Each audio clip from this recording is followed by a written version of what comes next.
విదేశాలలో చదవాలనేది మీ కోరిక, కానీ చాలా సందేహాలు. వీటన్నిటికీ ఫుల్ స్టాప్ పెట్టి మీ డ్రీమ్స్ ఫుల్ఫిల్ చేసుకోండి. Contact Videsh consults. సినీ నటుడు, హిందూపూర్ శాసనసభ్యుడు అయిన బాలకృష్ణ మరోసారి వివాదాల్లో చిక్కున్నారు. ఎన్టీ రామారావు వర్ధంతి సందర్భంగా ఆయనకు నివాళులు అర్పించడానికి వెళ్ళిన సందర్భంలో కూడా బాలకృష్ణ అక్కడి జూనియర్ ఎన్టీఆర్ ఫ్లెక్సీలను తొలగించి లేకపోతే తొలగించమని చెప్పి ఆదేశిస్తూ వివాదానికి కారణమయ్యారు. నిజానికి అది సందర్భం కాదు. ఇంకొక అంశం ఏంటంటే, నిజానికి ఎన్టీఆర్ ఘాట్ ఉన్న ఆ ప్రాంతమంతా కూడా బుద్ధ పూర్ణిమ ప్రాజెక్ట్ అథారిటీ వారు ఆధ్వర్యంలో ఉంది. అంటే తెలంగాణ ప్రభుత్వం ఏర్పాటు చేసిన బుద్ధ పూర్ణిమ ప్రాజెక్ట్ అథారిటీ ఆ ఎన్టీఆర్ ఘాట్ ప్రాంతాన్నంతటినీ కూడా పర్యవేక్షిస్తోంది. అక్కడ ఏం జరిగినప్పటికీ కూడా ఈ అథారిటీయే బాధ్యత తీసుకోవాలి, నిర్ణయాలు తీసుకోవాలి. అక్కడ ఫ్లెక్సీలు పెట్టాలన్నా, ఫ్లెక్సీలు తొలగించాలన్నా ఈ అథారిటీ మాత్రమే చేయాలి. కానీ బాలకృష్ణ గారు అదేదో తన సొంత ప్రాంతమైనట్లుగా భావించి అక్కడి ఫ్లెక్సీలను తొలగించాలంటూ తన అనుచరులకు ఆగ్రహంతో ఆదేశాలు జారీ చేశారు. నిజానికి బాలకృష్ణకు ఎందుకు అంత ఎలర్జీ జూనియర్ ఎన్టీఆర్ అంటే బాలకృష్ణకి ఏమైనా వెన్నులో వణుకు పుడుతుందా? బాలకృష్ణ భవిష్యత్తులో రాజకీయాల్లోకి వస్తే తన అల్లుడికి ఏమైనా ఇబ్బంది కలుగుతుందా? ఎందుకు బాలకృష్ణ ఇటువంటి దుందుడుకు పనులకు పాల్పడుతున్నారు? ఈ విషయాన్ని మనం పరిశీలించే ముందు ఒక్కసారి బాలకృష్ణ తీరును చూస్తే ఆయన వైఖరి కుల దురహంకారంతో ఉండటమే కాకుండా స్త్రీలను అవమానపరిచే విధంగా కామెంట్స్ చేయటంలో కూడా ఆయన అనేక విమర్శలు పాలయ్యారు. కుల దురహంకారం అని ఎందుకు అలా అనాల్సి వచ్చిందంటే, ఆయన తరచుగా మా బ్లడ్ వేరు, మా బ్రీడ్ వేరు అని చెప్పటం, స్త్రీకి సంబంధించి ఆయన చేసిన అనుచిత వ్యాఖ్యలు జనాన్ని చూస్తే బహుశా ఆయన తెచ్చిపోతుంటాడేమో. అందుకనే ఒక సినీ ఫంక్షన్లో ఆయన ఏమంటాడంటే, అందమైన అమ్మాయి కనిపిస్తే చూస్తూ ఊరుకుంటారా, ముద్దు పెట్టండి లేకపోతే కడుపు చేయండి అని చెప్పి అంటాడు. మరో సందర్భంలో ఆయన ఒక చిన్న గాయమై హాస్పిటల్కి వెళ్ళినప్పుడు ఆయన ఒక నర్సును ఉద్దేశించి ఆయన అన్న మాటలు, దీనమ్మ భలే ఉంది ఆ నర్స్, దీనమ్మ భలే ఉంది ఆ నర్స్ అని కామెంట్ చేయటం, అదే కామెంట్ని పబ్లిక్ ఫంక్షన్లో కూడా రిపీట్ చేయడంతో అదొక పెద్ద వివాదంగా మారింది. అంటే వాచాలత, తన ఇష్టం వచ్చినట్టు మాట్లాడే ఒక విధానం, దాన్ని ఇంకా చెప్పాలంటే ఒక అహంకారపూరితమైన వైఖరి. దీంతో పాటు జూనియర్ ఎన్టీఆర్కి సంబంధించి కూడా బాలకృష్ణ ఎప్పుడు ఒక సానుకూల ధోరణితో ఉన్నట్టుగా లేదు. ఒకానొక దశలో అయితే జూనియర్ ఎన్టీఆర్ చంద్రబాబు నాయుడు అరెస్ట్ని ఖండించలేదు కదా అంటే ఐ డోంట్ కేర్ అని అనటం, మరో సందర్భంలో ఎవరైతే నాకేంటి నేనేం పట్టించుకోను అంటాం. ఇవన్నీ చూస్తూ ఉంటుంటే జూనియర్ ఎన్టీఆర్ని మొత్తం ఎన్టీ రామారావు గారి మిగతా కుటుంబ సభ్యులందరూ కూడా దూరంగా ఉంచుతున్నారు. అది భయం వలన, ఎలర్జీ వలన తెలియదు. కానీ ఇక్కడ మనం పరిశీలించాల్సిన ఇంకొక అంశం కూడా ఉంది. ఎందుకు junior NTR rest of the ఫ్యామిలీకి దూరం అవుతున్నారు అంటే, జూనియర్ ఎన్టీఆర్కి మిగతా వారికి ఉన్న తేడా ఏమిటంటే, జూనియర్ ఎన్టీఆర్ ఒక స్వయం ప్రకాశం ఉన్న వ్యక్తి. స్వశక్తితో అతను సినిమా రంగంలో నిలదొక్కున్నాడు.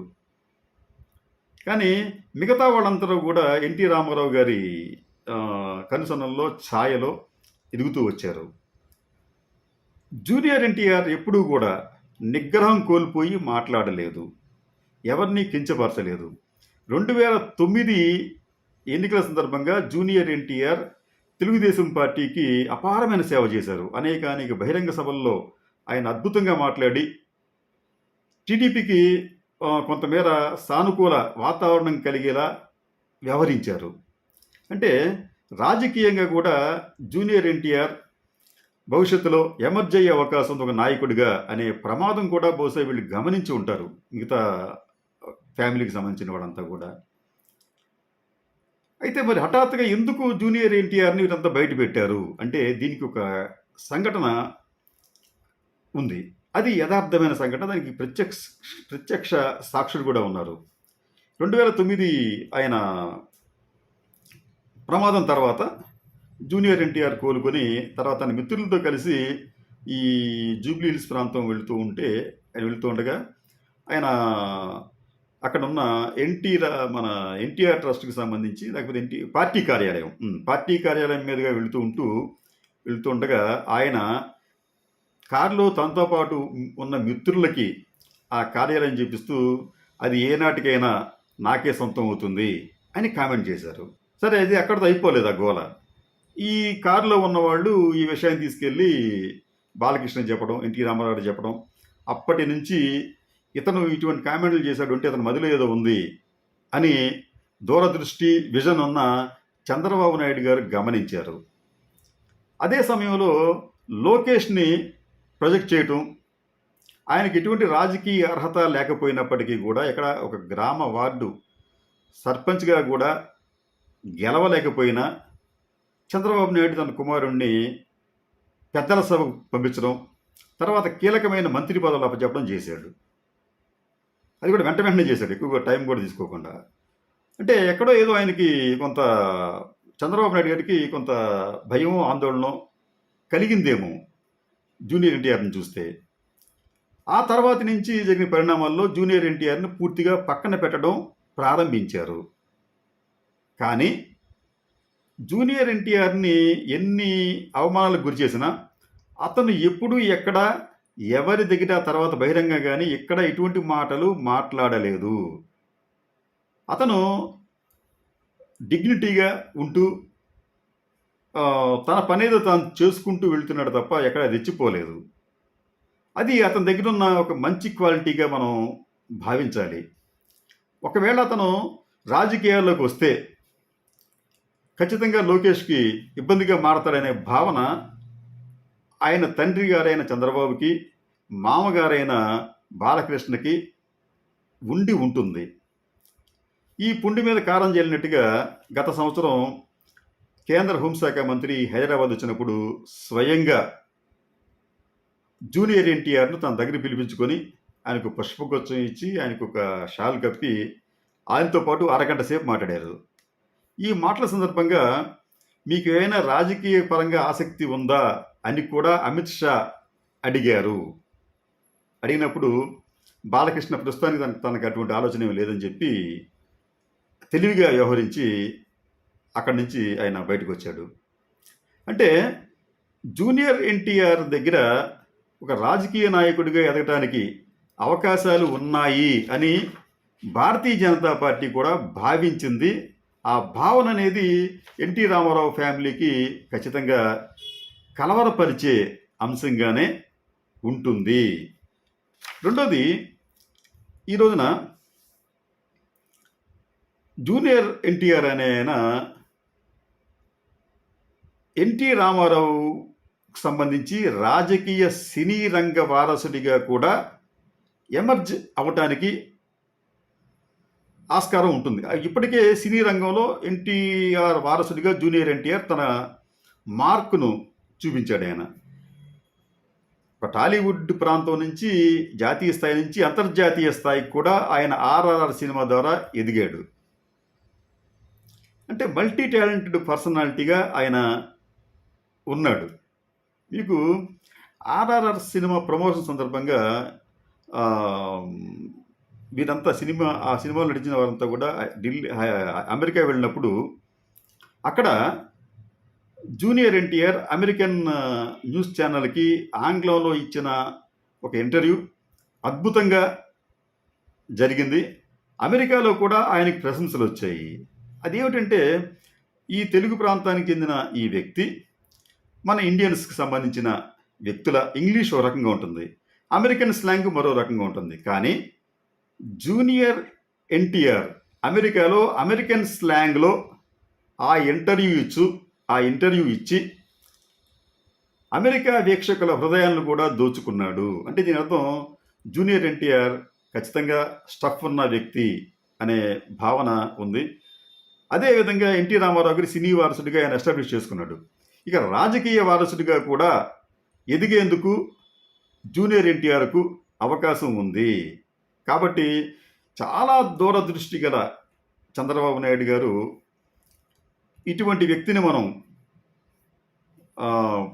వెంటనే మొగ్గలను తుంచేస్తే మంచిది, లేకపోతే ఇతను భవిష్యత్తులో మాకు మేకై ప్రమాదకరంగా మారవచ్చు అనే భావన ఉంది.